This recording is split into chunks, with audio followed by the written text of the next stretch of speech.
이로써 아스트라제네카 백신 458만 3천 회분을 포함하여 8월 1일부터 8월 13일까지 총 1001만 6천 회분의 백신이 공급됩니다.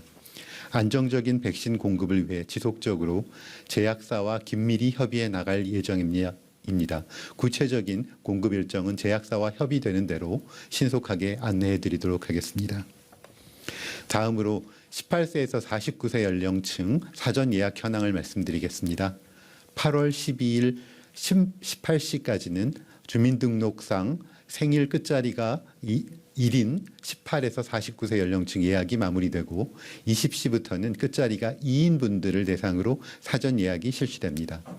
8월 12일 0시 기준으로 예약 대상 총 480만 8,287명 중 271만 2,180명이 사전 예약을 완료하여 예약률은 56.4%를 기록하였습니다. 특히 사전 예약 첫날인 8월 9일 20시부터 10일 18시까지는 주민등록 번호상 생일 끝자리가 9인분들이 사전 예약을 실시하였으며 약 84만 명이 예약을 완료하였고 예약률은 59.4%였습니다. 8월 10일 20시부터 11일 18시까지는 끝자리가 0인분들 중 약 101만 명이 예약을 마치셔서 예약률 61%를 기록하셨습니다. 18세에서 49세 연령층 사전 예약이 순조롭게 진행되고 있는 상황입니다. 보다 원활한 예약을 위해서 개통 이후인 20시보다는 20시 30분부터 이용하시면 빠르게 예약이 가능함을 다시 한번 안내드립니다. 예방접종은 코로나19를 예방할 수 있는 가장 효과적인 수단입니다. 10부제 순서에 따라서 본인의 사전 예약 가능 기간에 예약을 맞춰주시면 감사하겠습니다. 다음으로 제7차 코로나19 예방접종 피해보상 전문위원회 결과를 말씀드리겠습니다. 8월 10일 개최된 제7차 코로나19 예방접종 피해보상 전문위원회에서는 코로나19 예방접종 후 이상 반응으로 피해보상이 신청된 사례 중 총 746건을 심의하였습니다.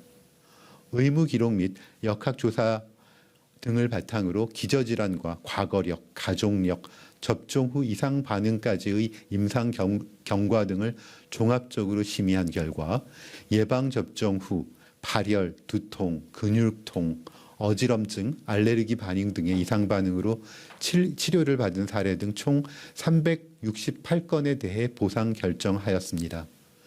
밀러피시의 증후군으로 추정된 한 건에 대해서는 예방접종과의 인과성의 근거가 불분명한 경우로 평가하였습니다. 전체 예방접종 2,856만 8,312건 중 이상 반응으로 의심되어 신고된 사례는 총 13만 3천여 건이었고 이 중 의료기관을 방문할 정도의 이상 반응으로 피해보상을 신청하여 보상위원회에서 심의한 건수는 총 2,300건이었습니다. 그중 58.7%인 1,351건이 보상 결정되었습니다. 한편 추진단은 코로나19 예방접종 후에 인과성 근거가 불충분하여 보상에서 제외된 중증 환자에 대해서도 의료비 지원 사업을 통해 1인당 최대 1천만 원까지의 진료비를 지원하고 있습니다. 현재까지 의료비 지원 대상으로 확정된 인원은 총 17명이며 이 중 지원을 마치신 4분에 대해서는 의료비 지원이 완료되었습니다. 다른 대상자분들도 관할 시군구 보건소를 통해 지원을 신청하시면 신속하게 지원해드릴 예정입니다. 다음은 코로나19 국외 발생 동향 말씀드리겠습니다. 전 세계 코로나19 발생이 7주 연속 증가하였으며 특히 델타 변이 영향으로 미국, 이스라엘, 일본 등에서 발생이 크게 증가하고 있습니다. 최근 1주간 전 세계 신규 환자는 437만 명으로 전주 대비 약 25만 명이 증가하였고 사망자는 약 2,000명이 증가하였습니다. 지역별로는 서태평양, 미주, 중동, 유럽 순으로 주간 발생이 증가하였고 사망자의 경우 서태평양, 유럽, 중동 순으로 증가한 상황입니다. 접종 완료율이 49.7%인 미국의 경우 확진자와 입원 환자 발생이 6개월 만에 최대치를 기록하였으며 미접종자가 많은 특히 0에서 20세에서 뚜렷한 증가세를 보였습니다. 이스라엘의 경우 예방접종 접종률이 62.3%인데 6월 초 주간 발생 평균 86명 수준으로 환자 발생이 급증하여 지난 주간 24,768명이 확진되었으며 최근 60세 이상을 대상으로 부스터 접종을 진행하고 있는 상황입니다. 일본도 7주 연속으로 환자 발생이 급증하면서 도쿄올림픽이 종료된 이후 역대 최대 발생을 보였고 누적 발생 1만 명을 기록하였습니다.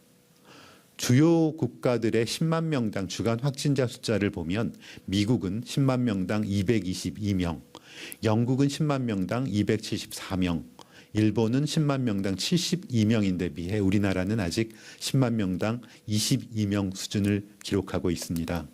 그리고 10만 명당 주간 사망자 역시 미국이 10만 명당 1.0명, 영국은 0.9명, 일본은 0.1명을 기록하고 있는데 비해 우리나라는 10만 명당 0.044명의 사망자를 나타내고 있습니다. 주요 국가들과 비교하여 1차 접종 및 접종 완료율이 높지 않음에도 불구하고 우리나라는 국민 여러분들께서 방역에 적극적으로 협조해 주신 덕분에 상대적으로 환자 발생 규모가 크지 않은 상태로 유지되고 있는 상황입니다. 정부는 예방접종과 방역 정책을 통해 코로나19 통제 노력을 지속하겠습니다. 다음은 2020년도 주요 감염병 발생 현황을 간략히 말씀드리겠습니다. 지난해에는 코로나19의 외의 주요 감염병의 발생은 크게 감소하였습니다. 2020년도 법정 감염병 신고 환자 수는 14만 5,966명으로 인구 10만 명당 282명으로 전년도에 비해서 약 8.5% 감소하였습니다. 전년도의 경우 발생 환자는 15만 9,496명, 인구 10만 명당 308명이 발생하였습니다. 코로나를 제외한 경우에는 신고 환자 수는 8만 5,239명, 인구 10만 명당 165명의 확진자가 발생하여 전년 대비 46.6%가 감소한 것입니다. 이는 코로나19 유행에 따른 손 씻기, 마스크 착용 등 개인 위생 개선과 사회적 거리두기로 인한 사람들 간 접촉 빈도 감소, 해외여행 감소 등의 영향으로 판단됩니다. 중앙방역대책본부는 현재 코로나19를 포함하여 해외에서 발생하는 감염병의 국내 유입을 차단하기 위해 해외 감염병 모니터링 및 철저한 입국 검역 등의 방역 대응을 지속해 나가고 있습니다. 앞으로도 코로나19 대유행 상황을 조속히 통제하고 모두가 일상을 회복하여 건강한 삶을 유지할 수 있도록 방역 대응에 총력을 다하겠습니다. 마스크 착용, 손 씻기 등은 코로나19뿐만 아니라 다른 감염병을 예방하는 매우 중요한 방역 수칙입니다. 국민 여러분께서는 개인 방역 수칙을 철저히 지켜주시기를 바랍니다. 이번 주말에는 광복절 연휴가 예정되어 있습니다. 또한 2학기 개학도 다가오고 있는 상황입니다. 모처럼의 연휴이지만 이동과 여행은 감염 확산 확률을 높일 수 있음을 유념해 주시기 바랍니다. 우리가 멈추지 않으면 코로나도 멈추지 않습니다. 국민 여러분들께서는 이번 광복절 연휴에 이동과 여행을 자제하여 주시고 집에 머물러 주시기를 부탁드린다고 말씀드리겠습니다. 오는 8월 말에는 우리 아이들의 2학기 등교가 예정되어 있습니다. 아이들은 코로나로 인해 지난 1년 동안 친구들을 만나지 못하고 비대면으로 수업을 하였습니다. 2학기 등교를 예정대로 실현하기 위해서는 우리 어른들의 방역 협조가 반드시 필요한 상황입니다. 국민 여러분들께서는 나와 내 가족 그리고 우리 아이들을 위해 이번 연휴에는 집에 머물러 잠시 멈추어 주시기를 부탁드립니다. 휴가 중 타 지역을 방문하신 분들은 반드시 검사를 받아주시고 19제로 진행하는 백신 예약에 적극 참여해 주시기를 다시 한번 말씀드립니다. 백신 접종은 4차 유행을 극복할 수 있는 가장 효과적인 수단입니다. 국민 여러분들께서는 정해진 순서에 따라 접종에 참여해 주시기를 부탁드립니다. 정부는 이번 4차 유행을 최대한 빠르고 효과적으로 극복할 수 있도록 하는 모든 노력을 다하도록 하겠습니다. 감사합니다.